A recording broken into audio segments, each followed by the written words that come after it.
Action! Action man. Good afternoon, my friend, and welcome to Guru Canggu. Today we are going to record our new episode of the podcast project, the World Meeting Bali. My name is Marco Lastrucci. This is Francisco Oliveira. Hello, how are you? Marco Lastrucci. I'm very good. Don't kiss me, man. No, because the topic will be very... No, we will speak about gay rights, but not now. Okay. And we are not in that. And our guest today is our friend Benjamin Casteillo here. Ciao, Benjamin. Hi, Benjamin. Ciao, ciao. Thank you for welcoming me. Benjamin, brief introduction of Benjamin. Yeah. Benjamin is a researcher. He's the founder of this website platform called The New World Together, and where he addresses a big topic like sustainability and human and society conscious evolution. Yeah. And can I just you're make welcome a to start. thing? Yeah. And you are going to make the first question, but I just want in the introduction just say please. something. Yeah. So, very quickly, in a nutshell, I met Benjamin after the interview of Lindsay Lovejoy, and she spoke about decolonizing the mind, which is a subject that I was not even aware of. Yeah, and then I met you during the movie night, the Help, and I started speaking with this guy. I said, "This guy is saying everything I was thinking about 1 year ago." So I'm not crazy, yeah. No. and 1 year ago, people somehow made fun of me, yeah, and there is some ego part of you that is touched. To be honest, this is my thing.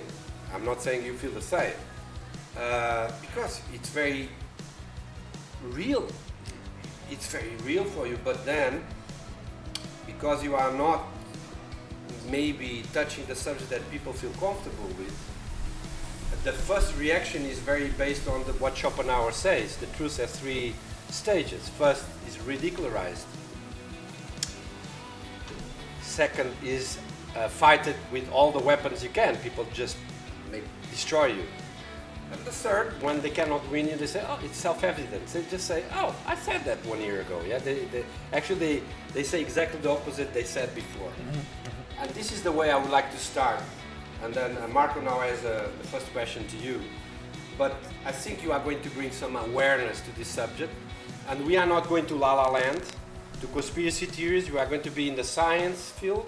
And we are going to see 2 and 2 is 4 and not another number. Yeah? Yes. And that's why we are here. So Marco, please. So Benjamin, like we used to say, once upon a time. So we want to know where everything started, where you grew up, what was your environment, your family. Just briefly, a kind of introduction to yourself. So basically, I'm coming from a French middle-class family. Okay. A bit of a broken family. My parents separated when I was very young. I grew up with my mother for most of my life until I was a teenager. And then I came to live with my father until I became an adult and started my studies. So good. And what can I say? I spent it was a bit of troubled childhood because my family was a bit unstable. My mother had an unstable sentimental life. It led me to question many things. And notably to realize at a young age that something was wrong in the way humans are behaving. Yes. Something I didn't know what to do with was quite disturbing. How old were you? It started very young. I remember probably about 5. I remember one day coming out of a supermarket and seeing a homeless guy. Mm-hmm.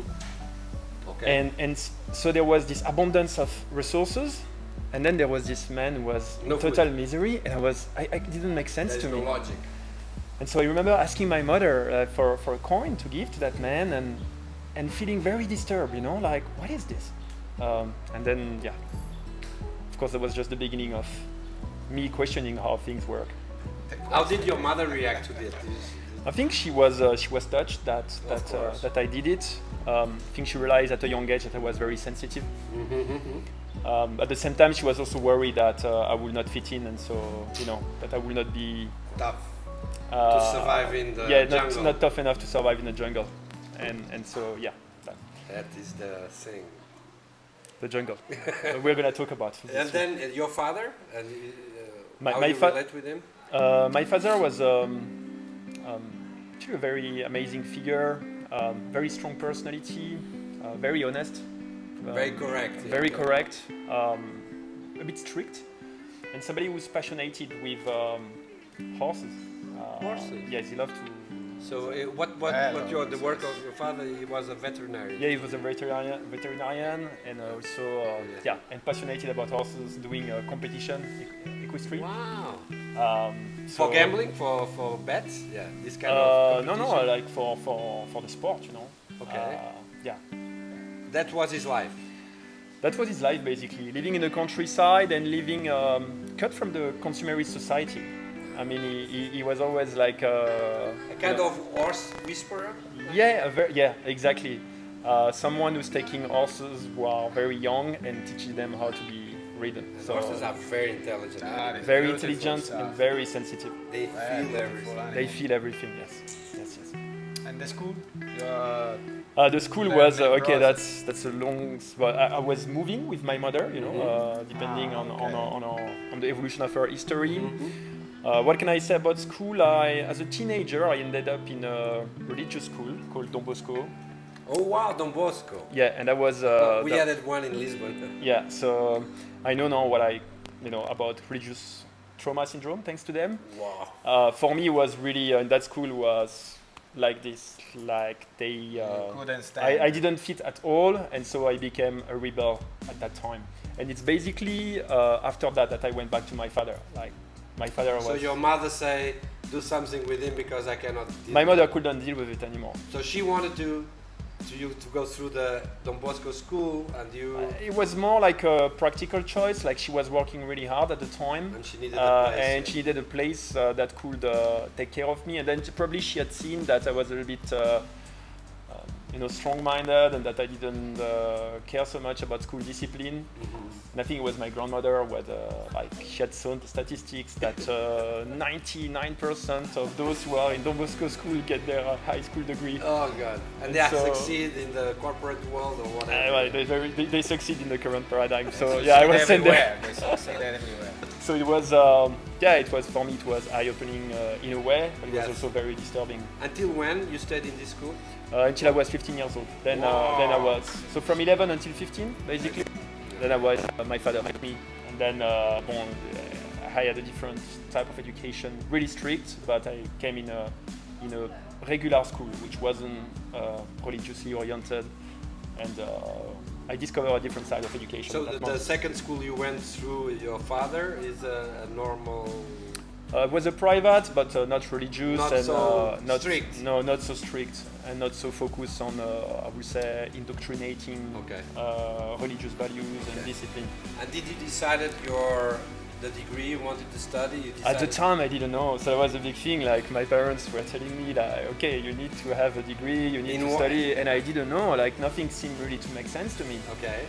I remember also at a young age thinking, but this period of existence is quite boring. Like I'm being asked to decide, study, get a job, make some children, retire and die, and I'm like, where is the adventure? That is the package. Where is the adventure? Yes. Back in the days, like there was our ancestors seem to have much more exciting life. Yes. So I was a little bit confused of what I'm supposed to do, and so I tried to fit. Okay. It worked for a while. Okay. And in what base and ground you decided, because you went through the corporate world, we know already. So you are in school now, you decided to take a degree on So first it was on science, and then I did pursue the study of science, but then I realized that I really wasn't fit for it. So I quit, I didn't know what to do at the time. So I went to travel with a friend to Canada to learn English. And then somehow I was like, I love to travel. And so when I came back from Canada, I said, okay, I'm going to study international business because at least I will be able to travel. Because you wanted to travel. Because I wanted to travel, and and they said, okay, I'm going to study this because I'm going to be able to study travel, not because you wanted to study. I didn't care about the business part. I care about the international part. Yes, that's great. And that's also how I came across the business world, which I really didn't like. Actually, because it was all about money, and me, I was like, well, but me, I want to travel and discover cultures, and all you guys are talking about is how to make money. So yeah, but then you finished the degree. I finished the degree because anyway, I didn't know any better. It was good. It was difficult. You had good. No, it was easy. Easy. It's not rocket science. So I mean you have good classification. Good. Yeah, I mean, I had a relatively good mark, and for little investment of time. I mean, I remember being in school most of the time, being completely bored, and just realizing what I'm supposed to learn like 2 days before the exam, because there's no other choice. No, we collect the course from my friends, and just like, and you didn't need to study a lot. I didn't need to. It was a bit. That one wasn't too demanding. I did that with science. It didn't work. Like science required discipline and methods, and there was no. So where is the jump into the corporate world? You have a degree, and then boom. I have a degree, and then of course, you get. I traveled actually, so and I thought, okay, I'm gonna get a job in foreign countries. So I came to Bali, and okay, I was after spending 6 months doing nothing and enjoying my life. I thought, okay, I need to do something with my life. And then Carrefour opened and Sunset Food. Yeah, we can speak about brands, no problem. So I came there anyway. I came there really to look for a job, and Carrefour, they hire when you are in high position only French people usually. Yeah? It was really like they generally don't hire people like that. But at that moment in that store, they were looking for a foreigner to handle the import section, and I was the only candidate. So it was very difficult to get there. So I went in, and then things follow, and then I started my career in Bali. So I had a corporate career in Bali. So manager, senior manager, and expert consultant. So you did a career, yeah? Yes. You went by buzz in the career. Yeah, I went into the matrix full on. Full on. Yes. So you took the red pill. Whatever you want. At the time, it was the full red on blue pill. pill. You stay in Wonderland. Full on blue pill, and it worked very well, by the way. was good. Yes. Salary speaking. Yeah. I mean, it was good. I had a status. I had. I was recognized for the quality of my work. I had money. I had the status, power, and access to many other things. And when it happened at this point, when you realized that okay, but this is not my goal. I mean, what I'm doing, everything is cool and it is fine, but at some point, what is the feeling that? So it happened progressively. Let's say that, I told you at a young age I knew that something was wrong with the world.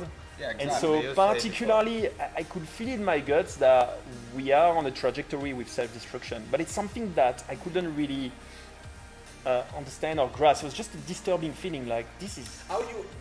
My question... Sorry, Mark. Yeah. Okay, you are in Carrefour. You are doing stock of food, high-level consumerism. Yes. Storehouse is full of stuff that people actually don't need. Yes. You know this. Yes, of course. I have a Buddhist teacher who one day went to a shopping mall and said, now, you have all these shops, choose something that you really need. I could not. There is nothing really you need. So you start to see all the stuff that is being bought, yeah? Yes. It's a lot of money. We're talking about millions. And people consuming in a huge amount of speed. Yes. And you having parties, yeah?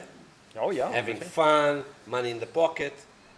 So you are being actually, you should be happy, like you should be close your eyes and say, oh, this is the life. Why?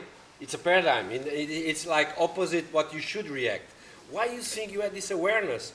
Because you were being so well paid and having a so glamorous life. Why you question it? So I think it's a trait of character.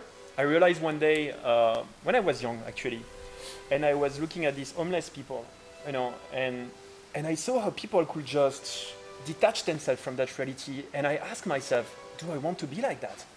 Do I want to deny the parts of reality that are disturbing? And I told myself, no, I don't want. So I think I always had this willingness to face reality, but the reality of a system that's not sustainable, that was really a big one. Because each time I will face that reality, basically I will go into depression. I will really literally take me to depression. Because I will have to think that, yeah, I'm part of the problem. And also, it's obvious that this way of functioning, this focus on short-term profits and growth without consideration for the human and ecological impact cannot be sustainable, especially if this is what drives our modern society. Mm-hmm. And so I will go into depression and I wouldn't know how to deal with it. And I will feel guilty about that. That's really interesting. I was thinking, okay, I'm negative. So you were feeling guilty because you were at the time, yes, questioning the system. Yes, I was feeling guilty because I was questioning the system, knowing that the system was also providing me with beliefs and narratives not to feel guilty. How this is modernity, how we are here to make customer life better, how we are here to give jobs to people who otherwise would not have jobs. So we had all these narratives, to make us feel good about what we are doing. And so it took me a while. It was progressive for me to step out of denial, and it took courage, and it took also at some moment to have a moment in my career where I'm getting bored.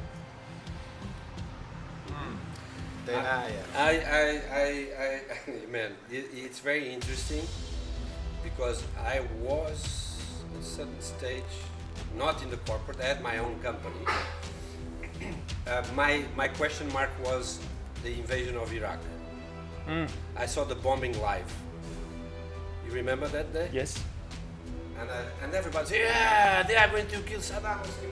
I said, people are just fucking stupid. This is very serious. And that's why I start traveling. So I'm traveling now for 19 years. I'm not home since the war in Iraq because I question everything. And you question being in the system. There was no war. Everything is going on in a beautiful way. And another thing that came up to me was a study that I gave as an option to read. When I was in the design discipline, I was studying arts by the design teacher called Limits of Growth. Mm-hmm. I was 14 years old. And I was in shock when I finished reading a book that is actually statistics. And the computer analysis is not an opinion from another guy. It's just they put the data inside the computer, which MIT was the biggest computer in the planet those days. And he said, 2045, there is no more resources for the human race if we go on doing like this. So since 72, they know the story. Yes. When we say they, it's a very metaphysical kind of name. So during your sense of awareness that starts to wake up, where you put all this data that I've just given you, what is the logic of this? They really knew, they closed their eyes. Okay, so as far as I've observed is a collective state of denial. It's just a reality that people are not equipped to deal with, intellectually and emotionally. And so therefore, there are unconscious mechanisms to protect the psyche and the identity of the person, which just shut this reality. And it's being replaced by a belief to be able to continue to function. Such belief can be, they're really quite irrational, like, oh, technology will solve all the problem. Or anyway, nothing we can do, this is human nature, and anyway, everything is doomed to disappear someday. Or it's really just something that allows the person to shut this aspect of our world so that they can continue to function. And it's very powerful. I've seen this I see that there was no carelessness actually. I can tell of an experience where we were doing a SWOT analysis with my colleague. And in the SWOT analysis is for, we identify the strengths of the company, the weakness, the opportunities and the threats. Mm-hmm. And the threats, we had identified that because our business model was based on importation of food from all over the world, then the tendency to be more ecologically aware was a threat to our business model because people realize that we need to consume more locally. And so we share that with the top management, all the top management, the CEO of the company, and the reaction for me, it was really surprising because there was a shift in the energy and like a moment of silence where everybody seemed to be disturbed and didn't know how to deal with it. And then somebody changed the subject. And I realized back then that they knew, but that they couldn't face that because facing this reality really challenge the status quo to a point that if your career, if your status, if your ability to get an income, to get power is part of the problem, it's so threatening for the individual that it can't face it. And so this is happening right now, because if we look at we are talking about, let's put it into words, we are talking about a global crisis of sustainability that represents a threat for the future of our civilization and altogether of our human species. We've reached a level of development in which we are now invited is a soft word, invited to integrate our planetary limits. Never in recorded human history did we had to face such a challenge. We have been until now in competition for growth, in competition for power, in competition for status, and never did we have to think about, wow, our planet has limits and we need to integrate them. And to integrate them, this paradigm of competition for more is not suitable, especially not in a consumerist, materialist, short-term profits-driven society. And so this reality challenge or the way we function as individuals, it challenges our beliefs, our identities. And this is so threatening for people that they distance themselves away from that. And unfortunately, it's a vicious cycle. Because as collectively we refuse to face that reality, of course, when we don't face a problem, we can't create a solution.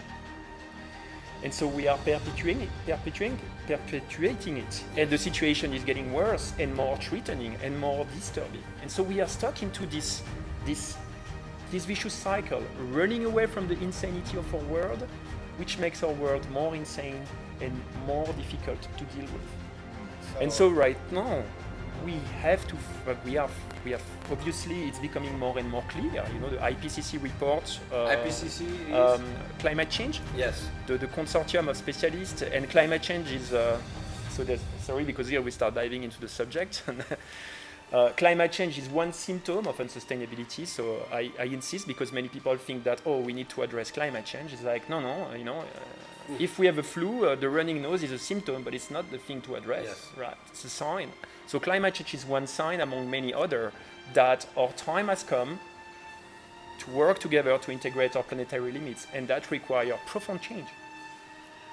So we start from Francisco talking about the report. The Yes. report already addressed the problem, and then you say that corporation or people inside the corporation same address the problem because it can affect the business model, but still unsustainability in some way get the door shut because it got touching deep fear inside Yes. both society, corporation, and human people. So to enter a more sustainable world, what do you see is the possible medicine to heal this our view? I mean, So why we don't see it So okay, as a so first, society or as a human? sure. So first of all, there's not just one medicine. There are plenty of them, and that's the good news. We all have the creative power to work on our own medicine. This is not like a one single way. But I will say the first thing is one of the key of our ability to be part of the solution is the capability to understand and define the problem well. I forgot from who is that quote, but it said that a problem well stated is a problem half solved. Today we are not there yet, right? Still have people who are, I think Jeff Bezos who promised like $1 billion to fight climate change. I mean that's insane. That's not. It's an egocentric kind of activity. It's an egocentric kind of stuff, and it shows that the problem has not been well understood and well defined yet. Why? Because it's still overwhelming for most people, right? So the first step is to really define well the problem, then to understand its scale, its origins, its root cause, Correct. and then to define individually first, but then collectively how we can create solutions. And there are so many ways once we can see clearly through this hyper object that is our challenge of sustainability.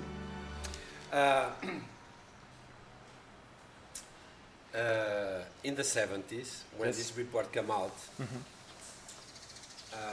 America had no gold anymore in the Federal Reserve to print. And Kissinger, what was the advisor of Nixon, said, well, we have a way of doing it. We don't need the gold. We just ask everybody to buy petrol with dollars. So the petrol dollar concept started. And we start to have a fake kind of money going around. So the money that was being printed was not based in gold reserves, was based in trading of petrol. So you have British Petroleum and all these Exxons, you know. And then it's very curious that at the same time, maybe it's a coincidence, the American way of life was boosted, like consume, buy. Now, so this become a reality for the people today. Yes. People think this is modernity. Yes. People think this is evolution. So what you are saying is that as a doctor, to have a good solution, you have a good diagnostic first. Yes. So what you did with your study, abstract study, you did a diagnostic of society, correct? Yes. You said, this is the points that provoke the problem. Yes. And there is a solution. Yes. So the solution passed from changing mindset of people. People understand they are part of the solution and they need to change their way to do things.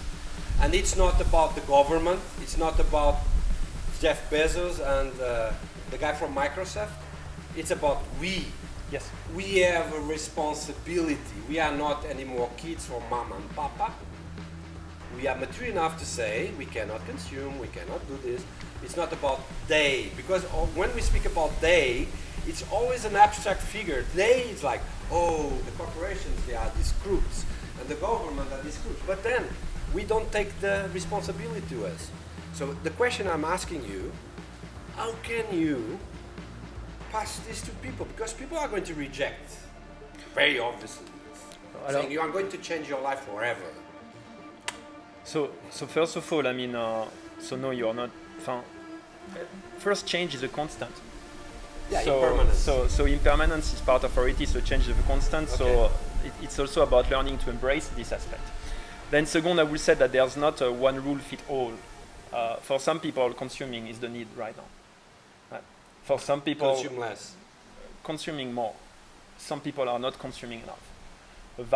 Still a big part of the world population doesn't have enough to fulfill their needs. Okay, so it's the unbalance you are talking So I mean, it's really about where do we have overconsumption and where don't we have enough consumption, right? So we need discernment, because if right now we say we need to consume less, well, you know, I know of plenty of people who don't have even enough food to feed themselves and their children. So for them to consume less is ridiculous. So it takes first a discernment and getting out of dogma to get into really a space where we can make sense of what is taking place. Right. There are different needs in different parts of the world. Yes, the West has a problem of overconsumption. Correct. And a problem of waste that needs to be addressed. And in order to be addressed, we need to look at the system that is creating this overconsumption and this waste. But we can't look at the system without looking at what creates the system, what are the drivers.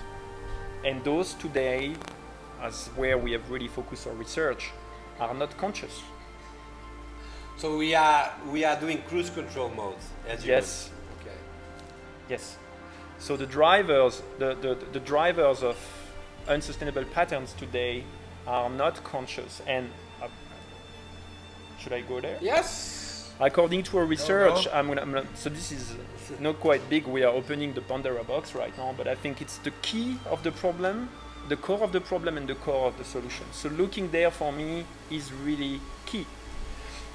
So our unsustainable patterns are coming from a primal survival instinct. that has been built in hundreds of thousands of years of evolution. Reptilian brain. Very reptilian. Okay. And which was fit for purpose until we started to dominate indisputably the surface of the globe. Until we entered the Anthropocene. Basically, after we started to develop the industrial tool, which allow us to produce en masse weapons of mass destruction, which allow us to extract resources in excess. And so our ancestors have learned that to survive, they had to fight to dominate their environment, to control it, because it was hostile. They had to accumulate resources because they could face scarcity. They had to seek for social status because being rejected could be life-threatening. And so our primal survival instinct is built on that. Dominate and control, compete to accumulate, seek for status. There's those who can, and there's those who will follow those who can. But this is exactly the primal survival instinct that doesn't fit in the current context, because it leads to a dangerous arms race, the competition for control. It leads to the overconsumption of the planetary resources, the struggle to accumulate more and more resources, to hoard resources, and it leads to a status quo, when we refuse to challenge the norm because we are afraid of being rejected. And we even refuse to, we don't allow ourselves to speak about it. And so right now is about, there's Gandhi who said, we believe the problem is hate, but the problem is fear. I totally understand what he means, is that the problem is our primal survival instinct. And this one self-perpetuates, because, for example, the competition for power perpetuates the paradigm of hostility that keeps us afraid of each other. The competition for resources perpetuates the paradigm of scarcity. Although we have more resources than we can consume, still plenty of people don't have enough. And then the paradigm of, I'm going to reject the one that is too different, perpetuate the status quo, perpetuates the fear of really speaking about this truth. You will notice that the subject which I'm speaking about is probably the most important subject of our times, because it is the future of the entire human species that is at stake. Yes. It's the future of our civilization. But it's an unspoken taboo. It's worse than sex, huh? It's worse than sex. It's worse than sex. Yes. And so it's AV because it brings us to part of ourselves that we haven't explored yet. And it's those parts of ourselves that hold the key to become part of the solution. So you're talking about the traumas. Yes. Notably, we can go there as well. You've done the research. Your research. We as a guy like you, I needed. Actually, I listened one of your records. I was in the swimming pool today, and then I was like, wow, this is so deep, because you are going into the trauma and the subconscious mind of us as a collective. Yes. This is like what we call social psychology, yeah? Yeah, you can call it like that. I don't know, because it's really, for me, I don't have a label. I use every type of science to connect the dots. But social psychology definitely is what it looks like.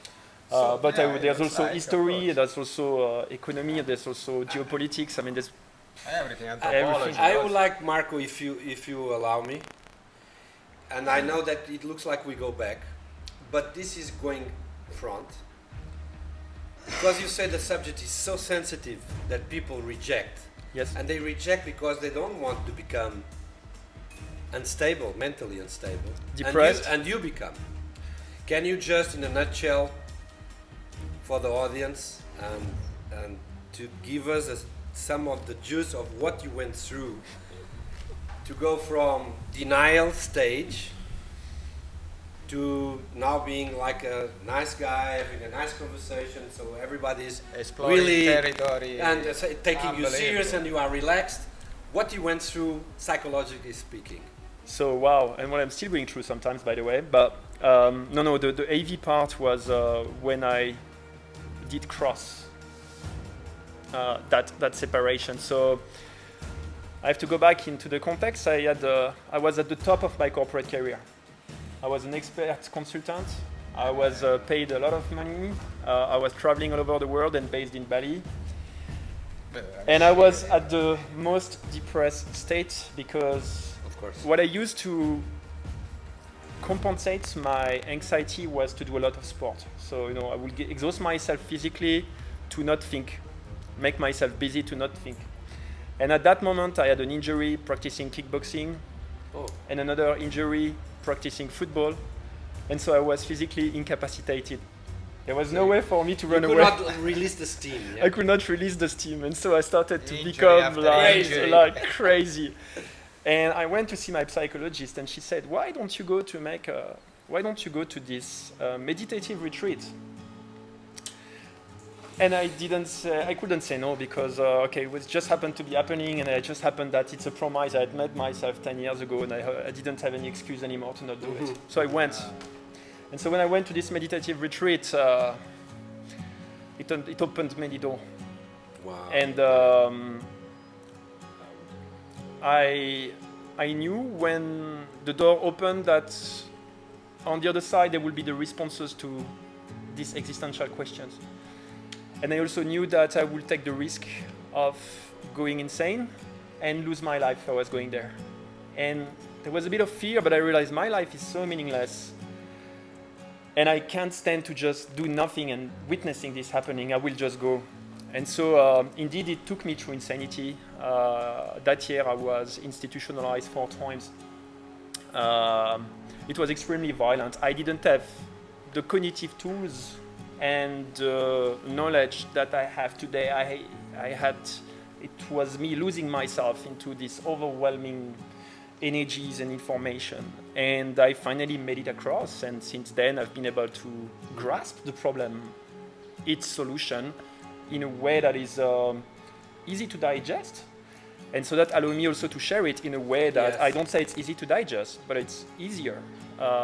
Because you can get straight to the core of the problem without having to go through insanity. So what you are saying that all your experience can be used in a way that anyone who want to really go deep doesn't need to go to the insanity momentum and just maintain an harmony and become a human being that actually can help the planet. Yeah? Sure, and also understand what's happening emotionally and mentally. It's something I didn't at the time.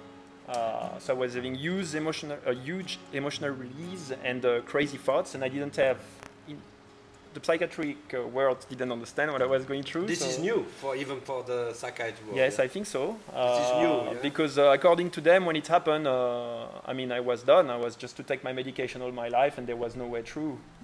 So I didn't listen to them because I had another contract. It was like, no, I'm ready to risk insanity and to make it all the way, and I can't.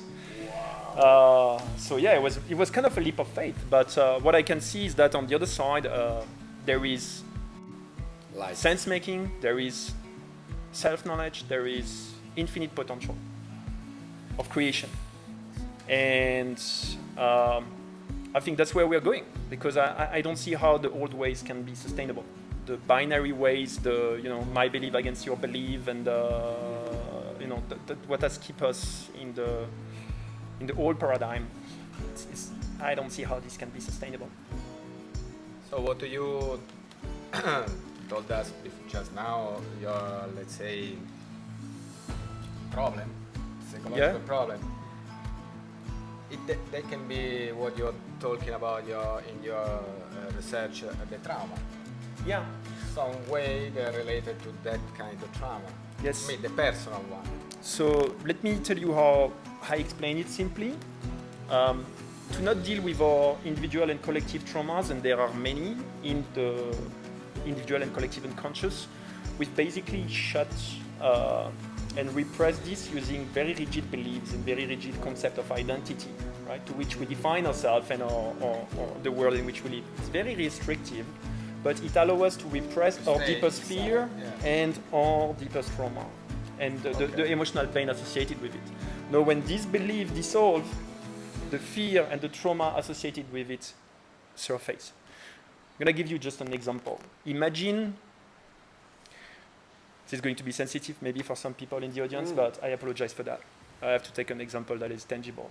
Imagine a Christian that has always believed that, okay, by accepting Jesus as his savior, he will have access to paradise, and that's the only thing he needs to do. And that suddenly start to question his belief and start to realize that maybe this is all, a fairy tale. Maybe this is just another story. One of the many stories that people have been inventing to make sense of the world back in the days. This is extremely disturbing for that person. There will be the fear of going to hell. There will be the trauma of being separated and judged by God, because this is what has been taught from an early young age. So all of this will resurface. So when the belief dissolves, we have to deal with what the belief was suppressing. But we can do it, and we should do it, and we shouldn't be afraid of it. But what we need to create in order to do so, and that's when I speak about sustainable transition, is to create a safe space for us to be able to process our fears and our traumas and our limiting or irrational beliefs. A space where we can express what is deeply within us without being judged. And so to me, that's the sustainable transition we are seeking for. It's not just about stopping to use fossil energy or stuff like this. It's really about allowing us to process what keep us in those compulsive patterns that are increasingly destructive with exponential technological progress. Would you say that we are still living like this historian, which is from your country, Fernand Braudel? He says that we are still living the prehistoric civilization. We are not still civilized. Oh yes, so there is a theory like this. I don't know what's this historian, but there is a theory about different level of civilizations, and that theory says that we are at the level 0. Yes. Which means still predatory with each other, still predatory with the natural environment. But we have cell phones. We have cell phones. We have we have an intelligence, but we are not yet conscious of ourselves and our creative power. And so we tend to misuse them because then it's our primal survival instinct that takes over to use them. Do you think this historic moment that we are living is going to contribute for people become more aware of the potentiality of being creative and loving and kind? Absolutely. I think the COVID crisis that we are going through is bringing us many teachings, but just like everything that is happening in our world is in a way a manifestation of what we have inside. Yes. So it's not just the COVID, it's what happened in Afghanistan, what's happened here, etc. It's all manifestations of our beliefs and our fear and our unresolved traumas. So, but definitely COVID show us first that when we want change, we can. Because we've seen major change all over the globe like that. Things that was considered impossible before. It's happening. Then we also realize that we are not separated from each other. It's like if something happened in China, it affects the rest of the globe. This is a world where we are all interdependent and interconnected. This really challenged the belief that success is about individualism and competition. It shows that. It shows also that we are not fine. I think many people who had to pause their compulsive life and had to face themselves and their own demons. Wow, that was tough. Their own addiction to work, to whatever they've been doing all this time, and then they had to face the fact that they can't stand still with themselves, which is not rational. And so it brought a lot of the shadow, individual and collective shadow, to the surface. But that still needs to be addressed and recognized, because that we don't have yet the level where we are talking about it. Right now we are arguing whether vaccine is good or bad, and what's. So we're still learning, but definitely it catalyzed the process. And you are talking about creative power that we really believe is an important part of human capacity. And how to, in a way, in your research, how to reprogram this creative power? and I was very interested by the way you talk about the creative power and how we create our society. Yes. And then how the society that we create us back. Yeah. So that's really that's a very important subject. Simply because until now it seems that mainly the creation of society was unconscious. It was more like we need money, so we're going to create a business. What we don't realize is that when we create a business, an entity, and there's many other type of entities, we can go there later. When we create a business as an entrepreneur, we also create ourselves. Because we're going to create an entity that is going to create us back. For example, I am who I am because I created New World Together 2 years ago. If I had created, for example, a business to sell a plastic bottle, I would be very different. I wouldn't have this way of thinking. Yes. I wouldn't have this persona. I would have a completely different identity in front of you right now, yet I will still be the same person. So the thing is that right now we are not creating entities consciously, we are creating them unconsciously. I'm also speaking about country. Impulsively, you know, like a country, okay, we have the tribe and we need to protect our land from the outside world, which is dangerous. And we need to protect our beliefs and our cultures. Okay, let's create a country. But we don't do that consciously and we don't think about which impact will it have on our beings. And so when we don't know that, then we become identified with the social constructs that we've created, and they become the priority over ourselves. And then suddenly we realize that we don't have control anymore. And we are prisoner of a society, but that society is our own creation. We are prisoner of the cage that we created for ourselves because we were afraid of the world and reality. And so regaining our creative power is regaining our power to co-create the world outside of us, but also co-create our identity consciously. Not based on primal fear, but based on sense-making of reality, self-knowledge. And that meditation is important, eh? Yes, because meditation will allow us to go to the core, which is the knowledge of the self. This is the foundation of any healthy society, any healthy way of being. Do you meditate every day? Every day. That is important, huh? It's very important, but again, I just want to say it's important, but it might not work. It might not be the thing for some people yet. So it's also contextual.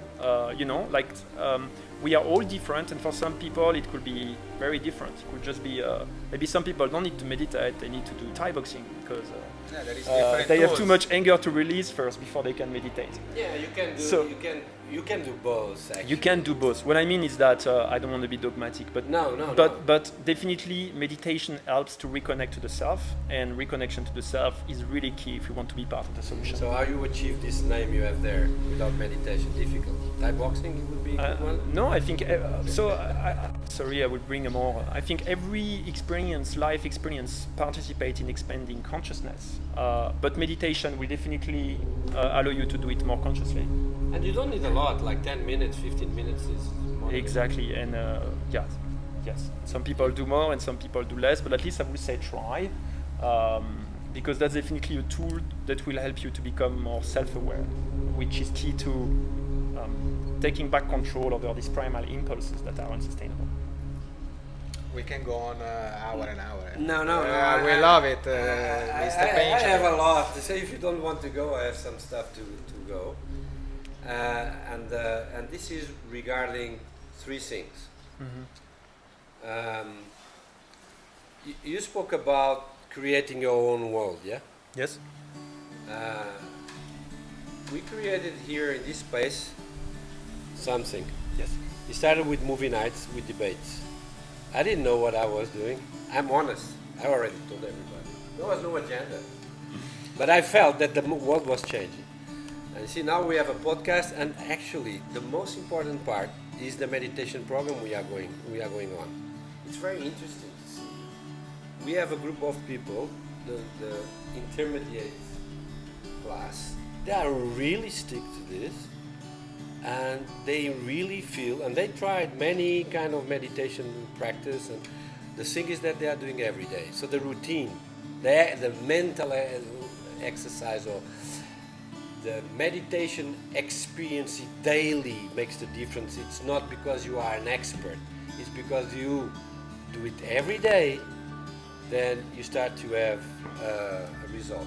Wouldn't you say that if you really want to change the paradigm, it's not about changing the government or changing the corporations, it's about mind revolution? There will be no change in the world if we don't change ourselves. Exactly. So I mean, of course, every change, honest change, real Honest. change, starts from within. And especially if we want other people to change, we need to show them the way. And how can we show them the way if we don't know how to change ourselves? So in your program, you would say that the first thing you should do if somebody comes to you is to teach them how to change themselves.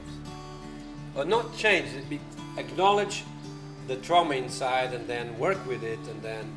I will say that will be a pillar of the teaching. Yes. So do you have a program that you already designed to teach, like workshop style? We have an online program that helps people to that, yes. So you already people signing up? Yes, I already have people who are doing it. And it's like with a schedule? So this one is an automated program at the moment, but I'm working on making more, notably having like synchronized programs. But at the moment we have an automated program available, so anybody can sign up. So they sign and through internet they can follow access up a program. Yeah, they can follow the program. And they there's can, videos or... There's videos, there is exercises to do, Mm-hmm. and basically they will have access to what I think is transformative knowledge and practices, which will allow them to, notably to start with the first step, being able to understand, to formulate and understand the problem and what solution can be applied. Okay, so I have somebody giving me some tips how I should conduct an interview. So this is a dirty podcast and you are in a what chair? There's no filters, Sure. eh? This podcast is never edited and never cut. Everything we say is going to on air afterwards exactly the way it is. She's saying that, Anna is saying that I'm jumping questions, yeah? But you know, I could not, you know, go on without touching this subject. Sure. The other question I have to you is, are you planning to do a workshop, physical, with people? Because online it's one thing, and I can understand that people will be very interested in see what you have online, but the physicality of us being together, which the pandemic destroyed a little bit, like the social distancing and the mask and everything. Do you think that this would be like a possibility in the future? No, not only a possibility, it's part of the plan. Okay, so Guru Canggu would like to have you giving a workshop here. Sure. I'm actually working notably on a card game. A card game? Yes. Oh, the game. And the game is like a Zen game, like the guy who wins is the guy who loses? I don't want to give too many details. It's a surprise. So let's do like that. Let's make a game. This table is the changing paradigm. Yes. Because now we are at the limit of human use of nature, on the brink of something really bad, and many people talk about changing paradigm. Yeah. Yes.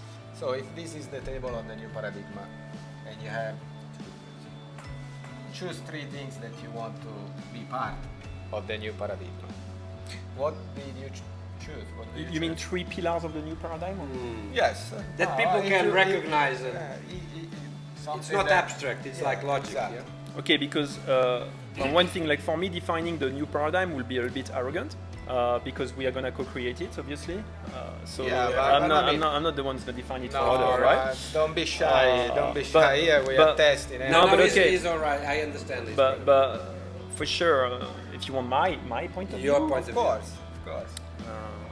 okay, so what I see is a system where we are everybody first, all the basic needs of everyone are covered, because otherwise we cannot exit the survival mode that perpetuates our unsustainable patterns, right? So that's a fundamental. If people are still starving, if people still have to fight to survive, this new paradigm is not gonna work, right? So we need to see the human species as a team, the crew of the planet. Right? That's the first thing.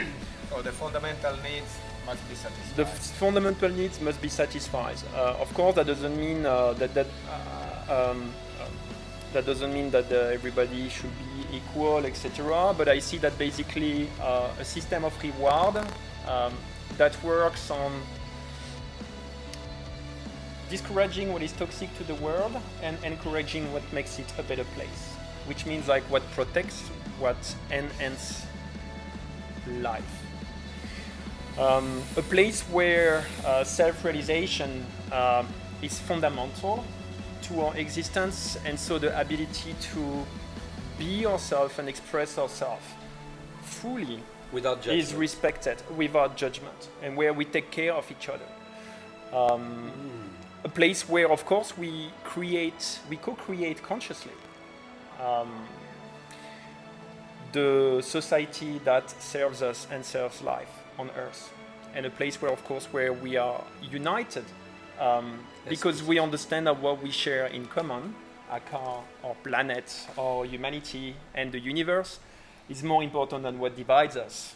Nations, money, or businesses, whatever, and beliefs. So, for me, that's the new paradigm. But again, it's the creation of this paradigm starts within. Yeah, we agree on that. Yes. Point. I remind because. So you believe now the last question before we close. Do you believe in humankind?